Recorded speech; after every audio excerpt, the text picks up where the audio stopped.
We're starting to spread a whole bunch of manure that we've stockpiled for the last year and a half. We're spreading that manure on top of some broken ground that we broke some grass last year to rejuvenate.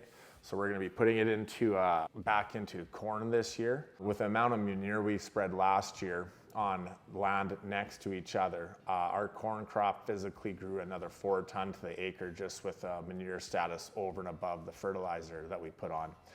It just gave it a little bit more of a punch, better insulation, and just a lot more starch came out of the crop and stuff like that. It turned out very nicely. So right now we stockpile that manure down for about a year to a year and a half. It breaks down to a harder matter, and we just spread it out as you saw the video. And then we will spread a liquid fertilizer on top of that product and pro-till that manure, the liquid fertilizer in, and the week after we will be putting corn down, probably the 10th of May, once that ground is warm enough to grow that crop. So this year we're going to be seeding probably approximately 2,000 acres of corn this year and about 1,000 acres of oats, which will turn into a green feed silage, and the corn will put up in silage around the middle of September. Last year we averaged about 17 to 18 ton to an acre on corn, and we averaged 9 ton to the acre on our oats.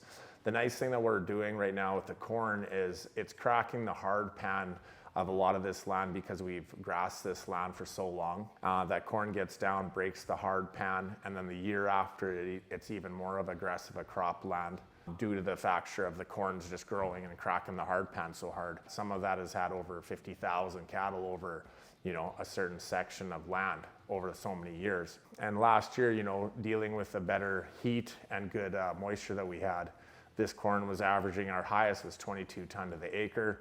Our lowest was about 14. It was phenomenal. So we've definitely racked up to do a lot more corn than oats or barley, but we use that into a rotational graze. And some of this land, after it's been corned and silaged for a while, will turn back into a grass stand once again after we clean up some rock piles, some tree lines and fence lines, and then we'll put it back to grass and the cycle returns.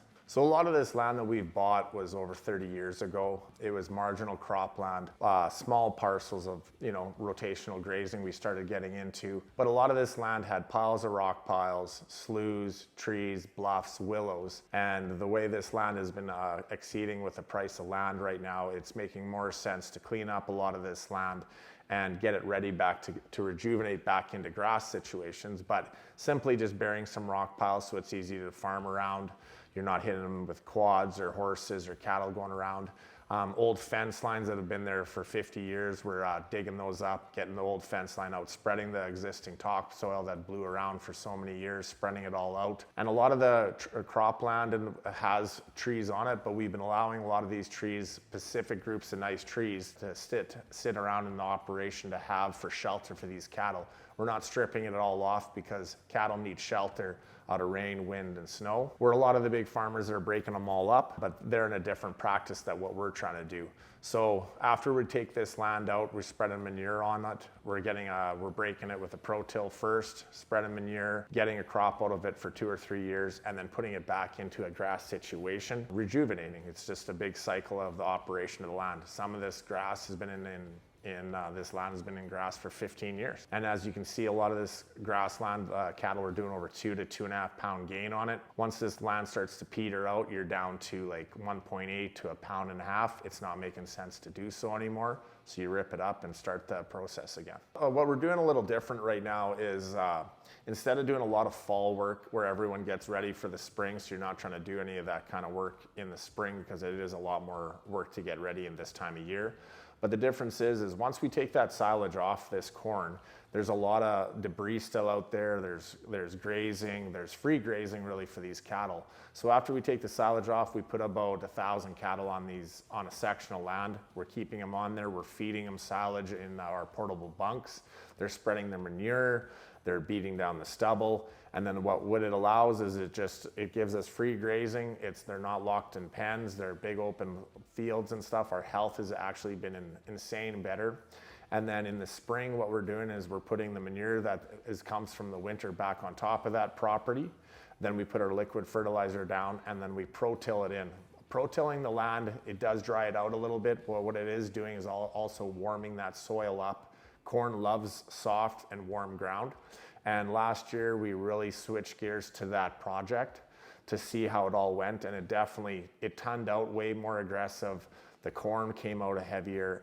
It was a lot more feasible for what we were doing, and we were allowing to get that manure status on that product instead of doing it in the fall and having to take those cattle off and pen them, which costs us a lot more to be feeding those cattle in smaller rotations. As you guys were seeing last year through a lot of the videos, we started bringing cattle in October, November. These cattle now are getting to the weight that we're starting to break these cattle apart in size and color to go to grass. So we'll have about 5,000 cattle going out to grass. We'll be back grounding some on grass also, but they'll be all sorted to the Charolais, the blacks and the reds, and we'll have a large, medium, and a small rotations all over the place. And then those cattle will then be headed out in the late fall out into Alberta into big finishing feedlots. The reason we're doing that is you're just allowing the cattle weights to be a lot tighter. They're easier to manage, they're easier to feed, and you don't have the vertical up and down effect of cattle from 8 to 1,000 pounds. You have them a lot more tighter. The feedlots guys like to do that, and it's a lot easier to manage those cattle on big parcels of grassland, understanding if they're eating 2 pounds or at 1,000 pounds, they're eating a lot more product than an 800-pound animal. And it's just it definitely works for ourselves. It's easier to maintain, keeping the colors proper. The feedlot operators out there love how the status goes, and it's definitely been working on their side too. So it's something they ask for, and it's something that we like to do. As you guys see, we do things a lot different than a lot of other operators. This is definitely working in our area very well. It might not work in your guys' area, but out here in our area with the land base we have, the moisture count, the temps, and the way we can operate our cattle works great for us. It's took a lot of years, changing and doing different avenues and stuff like that.